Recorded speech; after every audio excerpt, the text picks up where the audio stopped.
Some things can and should be sorted during the production process.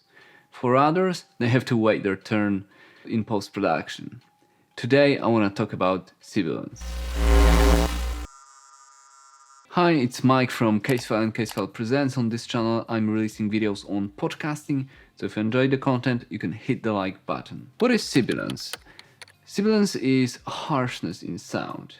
It's to do with these higher frequencies, and particularly the S's on words. Even the word sibilance is kind of sibilant when I put emphasis on the S's.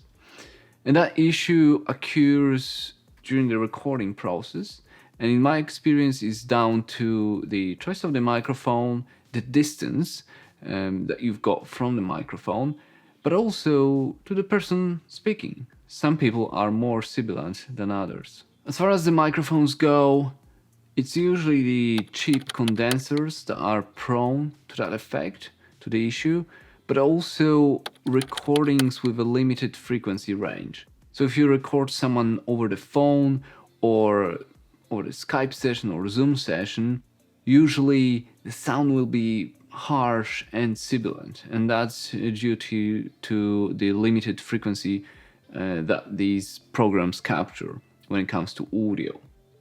How can we combat that during the recording process? Well, you can experiment with different microphones, but obviously that's not always an available option.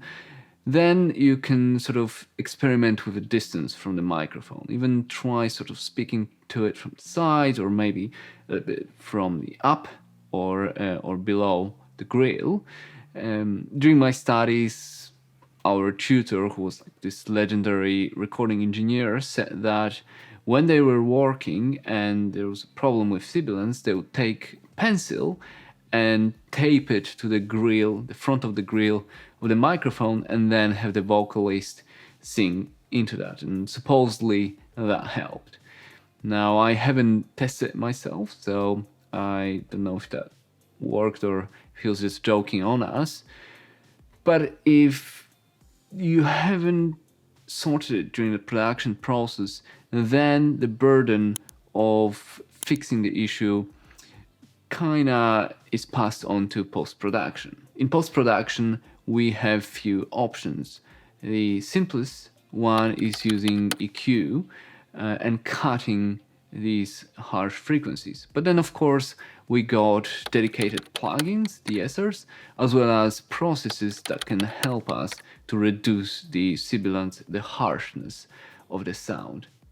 It would be easier if I show you at least what I do to combat the issue, so let's jump into pros. Okay, so there are a few ways you can deal with sibilance in post.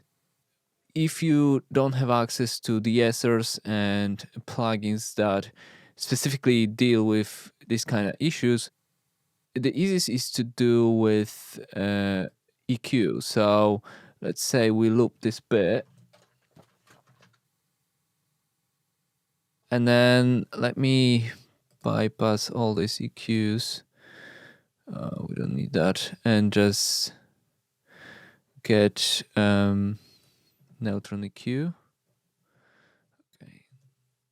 He confessed to burying the liver in the hope that it would be found and put to rest the Sodder family's concerns that their children were still. So the best way would be to sweep the frequencies, and then when you find which frequency is the most sibilant, you cut it. You can either just have the band and sweep through it, or for example, within Neutron and others as well, if I keep pressing Options, which is Alt button, and I can sweep it without moving the band, and I'll be able to hear it as well. He confessed to burying the liver in the hope that it would be found and put to rest the Sodder family's concerns that their children were still alive somewhere.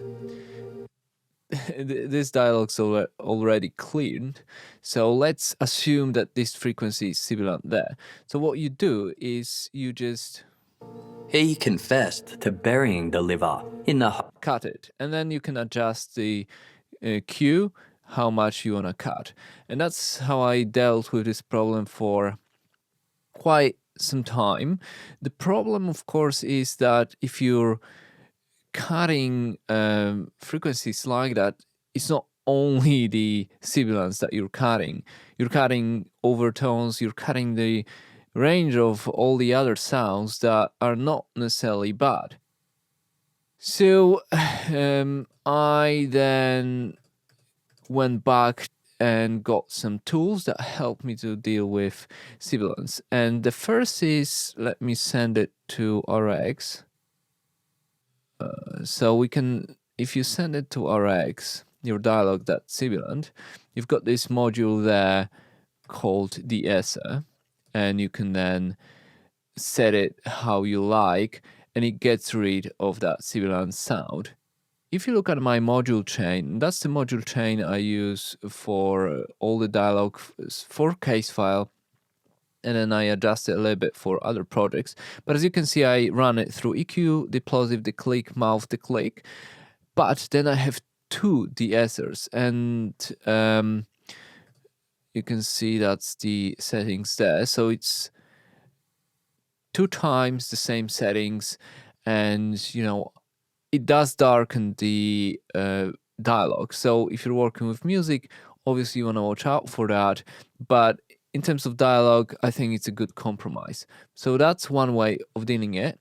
I am sending it back then to Pro Tools, but that's not the end of our work. As you can see, I got Neutron 3 and all these sort of EQs and compressors there, but I also have Nectar 3.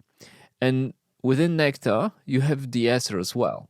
And I'm only using Nectar De-esser with threshold there, which again softens the harsh sibilance on the dialogue. So you can use others. So for example, I could have used the De-esser from RX. So it's there. So instead of Nectar, I could have used that one, and it works as a plugin. However, I find the where is it? The Nectar 3 De-esser. Here we can input there. It's the easiest to operate, and you can sort of hear how much is changing the dialogue, how much is affecting it. So that's about it. I would say you've got to experiment. It took me quite a bit of time to find what works. I was going overboard in the past, making the dialogues a little bit too dark. But now I think I found a good compromise. Also, I would say if there is, especially for interviews recorded over the phone or over the Skype, there is that harshness on them, I would manually soften the S's and the sibilance within RX as well. So that's how I do it. Sibilance can be a pain to deal with. It's one of these things that I really, really don't like on the sound, on the dialogue.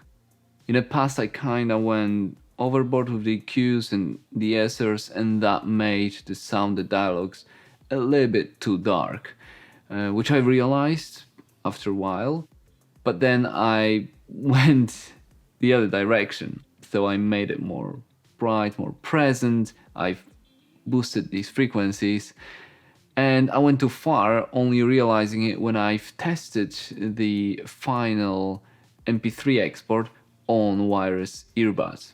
And it was just that one pair of earbuds that showed me that maybe I should do something about it. It's kind of harsh. So now I think I did find a balance with sort of taming the sibilance. I went darker a little bit again, but not as much. And also I'm letting more imperfections onto the dialogues, onto the sound. For now it's working. Of course, just as I show you, I'm still using de-essers, RX, and a little bit of EQ to combat the issue. Probably in the future, as I review my templates and the process, I'll change it up again. Maybe there will be new plugins or modules that will help with Sibilance even more. But yeah, that's about it. Thanks for watching. I hope that was helpful for you. If you enjoyed the content, you can check the rest of my channel. For now, you can hit like, you can share or subscribe, and I'll see you later.